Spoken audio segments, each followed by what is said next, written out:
Assalamualaikum warahmatullahi wabarakatuh. Kembali lagi sama saya Rizky Ramdhani, mahasiswa Teknik Elektro angkatan 2019. Saya di sini akan menjelaskan materi tentang hukum biosafat. Hukum biosafat yang pertama ya. Besarnya medan magnet di sekitar arus listrik dapat ditentukan dengan hukum biosafat. Misalkan kita memiliki sebuah kawat konduktor yang dialiri arus. Ambil elemen kecil kawat yang memiliki panjang dan lain-lain. Panjang DL, arah DL sama dengan arah arus.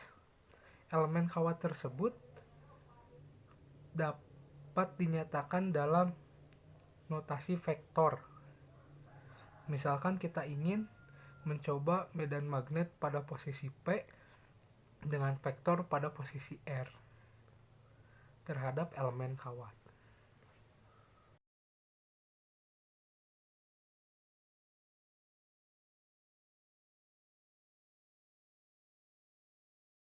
Adalah medan magnet oleh kawat lurus tak berhingga. Mencari medan magnet yang dihasilkan kawat lurus tak berhingga dimudahkan oleh arah vektor yang selalu tetap, yaitu mengikuti arah kawat.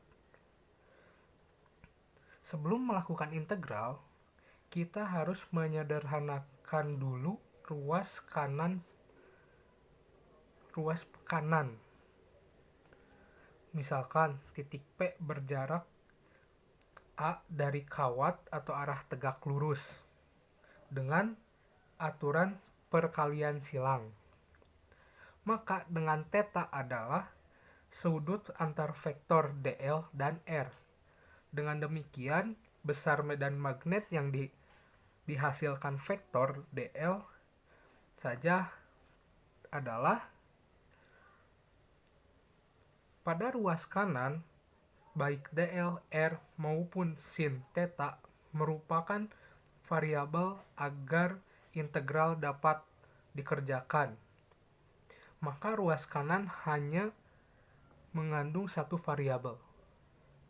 Oleh karena itu, kita harus menyatakan dua variabel lain ke dalam salah satu variabel saja.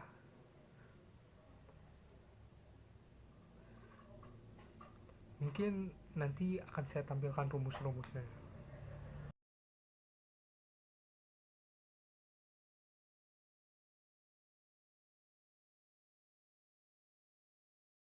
Yang ketiga adalah medan magnet oleh kawat lurus berhingga. Untuk menentukan kuat medan magnet di titik pengamatan menggunakan hukum biosafat, kita tentukan variabel-variabel terlebih dahulu. Dan ini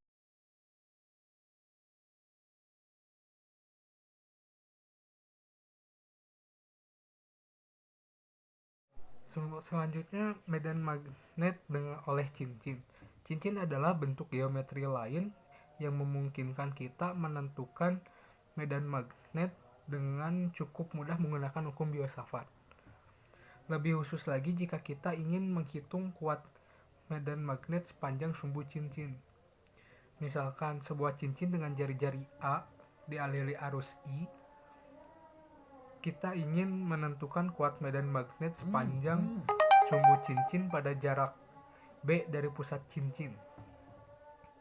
Tiap elemen kawat memiliki pasangan di seberangnya atau lokasi diametrik, di mana komponen tegak lurus sumbu memiliki besar sama tetapi arah tepat berlawanan.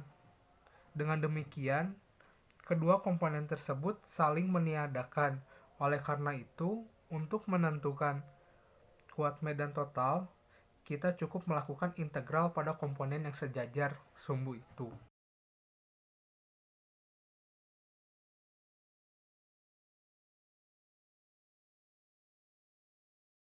Untuk selanjutnya yaitu medan magnet oleh busur lingkaran.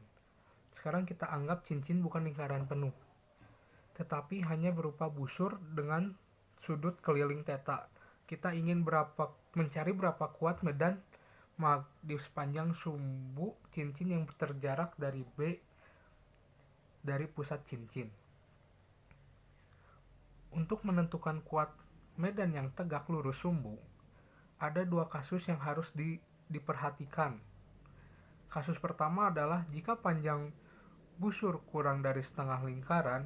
Dalam kasus ini, tiap elemen busur tidak memiliki pasangan diametris yang menghasilkan komponen medan horizontal yang saling meniadakan. Semua elemen menggunakan medan total, kuat medan arah tegak lurus sumbu.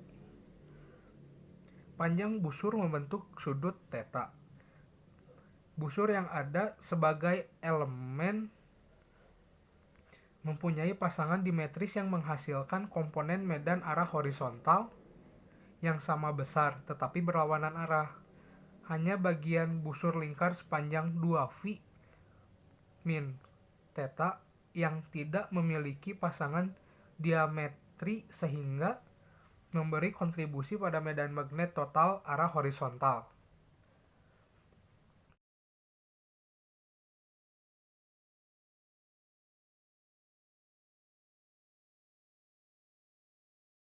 Selanjutnya adalah solenoid.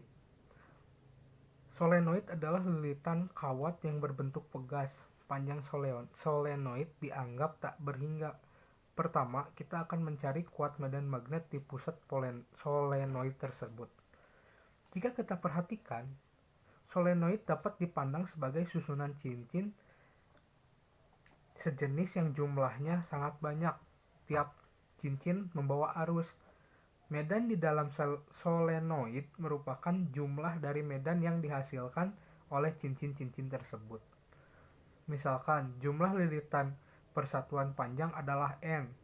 Kita lihat elemen solenoid sepanjang dx. Jumlah lilitan dalam elemen ini adalah dn sama dengan ndx. Elemen tersebut dapat dipandang sebagai sebuah cincin dengan besar arus dl sama dengan I dn sama dengan IN dx. Karena elemen tersebut dapat dipandang sebagai sebuah cincin, maka medan magnet yang dihasilkan di titik P memenuhi persamaan dengan mengganti I pada persamaan dengan dl pada persamaan yang tadi. Arah kutub solenoid dapat ditentukan dengan aturan seperti gambar. Jika kalian pandang satu kutub solenoid dan menelusuri arah arus, maka jika kalian dapat membentuk lurus huruf S dengan arah arus tersebut, maka kutub yang kalian amati merupakan kutub selatan atau south. Sebaliknya, jika kalian dapat membentuk huruf N dengan arah arus tersebut, maka kutub yang kalian amati merupakan kutub utara.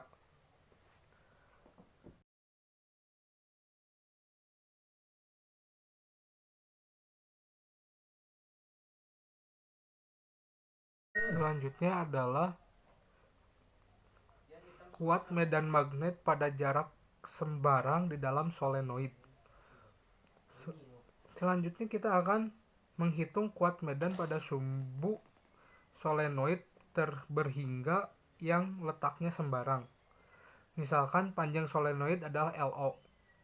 Dan kita akan menentukan kuat medan pada jarak B dari salah satu ujung solenoid. Kita dapat memandang arus kasus ini seolah-olah kita memiliki dua solenoid berhingga. Satu solenoid memiliki panjang B dan satu solenoid memiliki panjang L.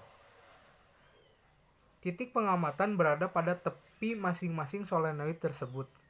Kuat medan total merupakan jumlah kuat medan yang dihasilkan masing-masing solenoid.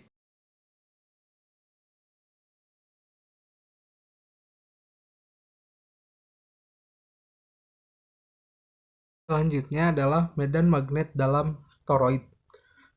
Solenoid adalah kumparan yang bentuknya lurus, tapi sebuah bentuknya lurus seperti sebuah pear ballpoint. Solenoid ideal memiliki panjang tak berhingga. Kuat medan magnetik di luar solenoid ideal 0, sedangkan di dalam rongganya memenuhi arusnya. Jika solenoid yang panjangnya berhingga kita gabungkan ujungnya, maka kita mendapatkan sebuah bentuk seperti kue donat. Bentuk ini dinamakan toroid. Jika kita bergerak sepanjang rongga solenoid ideal atau panjang yang tak berhingga, maka kita tidak pernah menemukan ujung solenoid tersebut. Dengan cara yang sama, apabila kita bergerak sepanjang rongga toroid, kita pun tidak pernah menemukan ujung toroid tersebut. Sehingga toroid akan serupa dengan solenoid ideal.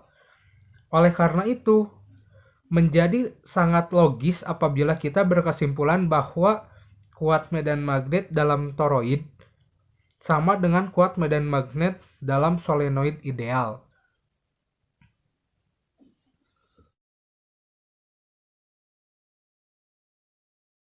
Selanjutnya definisi 1 ampere. Berdasarkan gaya antara dua kawat sejajar yang dialiri arus listrik, kita bisa mendefinisikan besar arus 1 ampere. Misalkan, dua kawat sejajar tersebut dialiri arus yang sama, 1 ampere atau 2 ampere.